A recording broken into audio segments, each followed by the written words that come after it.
দেশে দেশে চাপে গৌতম আদানি। কি করবে বাংলাদেশ? আদানি এখন বিশ্বজুড়ে আলোচনায়। দেশে দেশে রয়েছে ভীষণ চাপে। এরই মধ্যে আদানি গ্রুপের সঙ্গে করা দুটি চুক্তি বাতিল করেছে কেনিয়া। যুক্তরাষ্ট্রের আদালতে বিপুল অঙ্কের ঘুষ কাণ্ডে ফেঁসে গেছেন ভারতের ধনকুবের গৌতম আদানি। তার বিরুদ্ধে গ্রেপ্তারি পরোয়ানা জারি করেছে নিউ ইয়র্কের গ্র্যান্ড জুরি।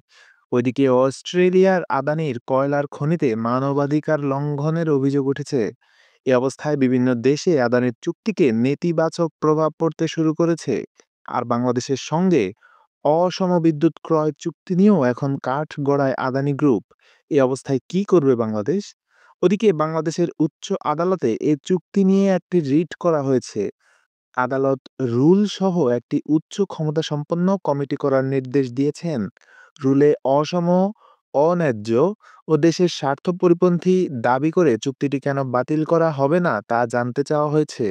একই সঙ্গে আন্তর্জাতিক খ্যাতিসম্পন্ন জ্বালানি ও আইন বিশেষজ্ঞদের নিয়ে একটি উচ্চ ক্ষমতা সম্পন্ন কমিটি গঠনের নির্দেশ দিয়েছেন হাইকোর্ট। মঙ্গলবার বিচারপতি ফারাহ মাহবুব ও দেবাশিস রায় চৌধুরীর হাইকোর্ট বেঞ্চ রুল সহ এ আদেশ দেন। শুধু তাই নয়, ভারতের আনন্দবাজার পত্রিকা অনলাইনে আদানিকে নিয়ে রিপোর্ট প্রকাশ করেছে। এতে বলা হয়েছে, ঘুষকাণ্ডের নাম জড়ানোর পরেই শিল্পপতি গৌতম আদানিকে গ্রেপ্তার করার দাবিতে সরব হলেন কংগ্রেস, শিবসেনা, আপ এর শীর্ষ নেতারা। এছাড়া ভারতের কংগ্রেস নেতা রাহুল গান্ধীও আদানিকে অবিলম্বে গ্রেপ্তারের দাবি জানিয়েছেন। তিনি বলেছেন, আদানিকে অবিলম্বে গ্রেপ্তার করা উচিত। যুক্তরাষ্ট্রের আদালতে অভিযুক্ত আদানির সঙ্গে বাংলাদেশের অন্তর্বর্তী সরকারের সঙ্গেও চলছে টানাপোড়েন। কয়েকদিন আগে আদানির সঙ্গে দেশের ১৬০০ মেগাওয়াট বিদ্যুৎ চুক্তির তদন্তের নির্দেশ দিয়েছে বাংলাদেশ হাইকোর্ট। ওই নির্দেশের একদিন পরেই যুক্তরাষ্ট্রের আদালতে ঘুষকাণ্ডে অভিযুক্ত হয়েছেন আদানি এবং তার কর্মকর্তারা। এক্ষেত্রে আদানি গ্রুপ বাংলাদেশের পক্ষ থেকেও চাপে পড়তে পারেন বলে মনে করছেন বিশ্লেষকরা। দ্য হিন্দুর এক খবরে বলা হয়েছে, বাংলাদেশের পতিত সাবেক প্রধানমন্ত্রী শেখ হাসিনার সঙ্গে আদানির গ্রুপের চুক্তিটি শুরু থেকেই বেশ বিতর্কিত ছিল। কেননা হাসিনা সরকার স্বাভাবিক নিয়ম মেনে এই চুক্তি করেনি বলে অভিযোগ রয়েছে। এরপরেও বাংলাদেশের অন্তর্বর্তী সরকার ইতিবাচক ধারায় আগানোর চেষ্টা করেছে, কিন্তু মার্কিন আদালতে অভিযুক্ত হওয়ার পর অন্তর্বর্তী সরকারের চলমান ধারা কিছুটা সংকুচিত হতে পারে বলে মনে করেন বাংলাদেশ প্রকৌশল বিশ্ববিদ্যালয় বুয়েটের প্রফেসর ডক্টর ইজাজ হোসেন। অন্যদিকে অস্ট্রেলিয়াতেও চাপে পড়েছে বিশ্বের অন্যতম শীর্ষ ধনী গৌতম আদানি। সেখানে তার কয়লা খনির কর্মীদের বিরুদ্ধে মানবাধিকার লঙ্ঘনের অভিযোগ উঠেছে। চলতি সপ্তাহে এই অভিযোগের কবলে পড়েছে আদানির প্রতিষ্ঠান।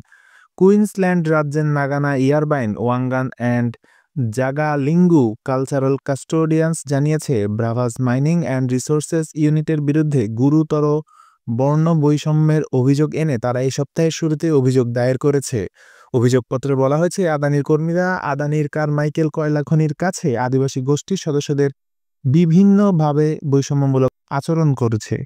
তবে এখানে আরেকটি গুরুত্বপূর্ণ ইস্যু হচ্ছে, আদানি ইস্যুতে দিল্লির সঙ্গে সম্পর্কে কোনো প্রভাব পড়বে কিনা, যেহেতু আদানি নরেন্দ্র মোদীর ঘনিষ্ঠ লোকদের একজন। এক্ষেত্রে হোয়াইট হাউস জানিয়েছে তারা আদানির বিষয়ে অবগত রয়েছে। হোয়াইট হাউসের প্রেস সেক্রেটারি কারেন জিন-পিয়ের বলেন, স্পষ্টতই আমরা আদানির বিরুদ্ধে অভিযোগ সম্পর্কে সচেতন।